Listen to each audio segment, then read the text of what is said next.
All right, so those drivers who rely on Northlake Boulevard to connect to the Beeline Highway this week has been a major adjustment. The road's been shut down since Friday night while crews overhaul the railroad crossing. We're taking a live look right now from one of our traffic cameras on the Detour routes where you can see it's pretty quiet out there.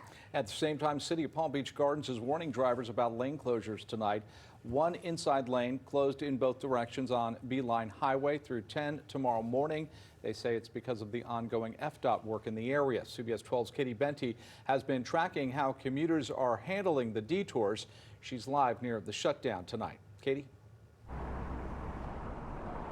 Yeah, Jim, I'm actually standing just east of that Northlake shutdown. You might be able to see the construction crews have completely taken over the stretch of road where the railroad crossing is at, and that's what's really forcing drivers on those long detours we've been talking about for weeks now.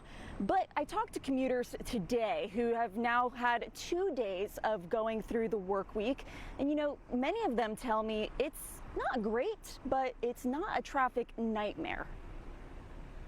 4 days into the Northlake shutdown and 2 into the work week, commuters who rely on that key east-west cut through to Beeline Highway have done what they had to do: shift their schedules, stay home, or brace for gridlock. And that may be why, for some, things have been smoother than expected. My boss does, and he said it's not as bad as he thought it was. He had no issues whatsoever. He's totally surprised. We first spoke with Chuck Gerlach over the weekend, a commuter from Bay Hill Estates who works just north of downtown West Palm Beach. His usual drive takes 20 minutes, but now he's detouring down Coconut, Orange, State Road 7, Okeechobee, and Military.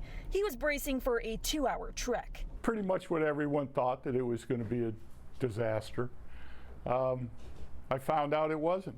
On Monday, he left home at 8:30 and got to work in an hour. The trip home took an hour and a half. There was a big rainstorm out on Okeechobee, so I'm sure that didn't help a lot. The state road extension, there's a utility crew working on power lines, so that slowed things up a little bit. The drive-in is not that bad. Traffic cameras tracking detour routes showed just a trickle of cars Tuesday afternoon. A surprising sight given that more than 70,000 Palm Beach County drivers typically depend on Northlake. They've set everything up so the flow is just, instead of 10 cars going through an intersection, there's 30 or 40. And Gerlach says he's just hoping it keeps flowing through Friday.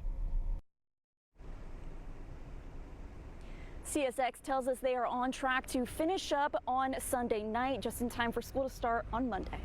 Reporting live in Palm Beach Gardens, I'm Katie Benty, CBS 12 News.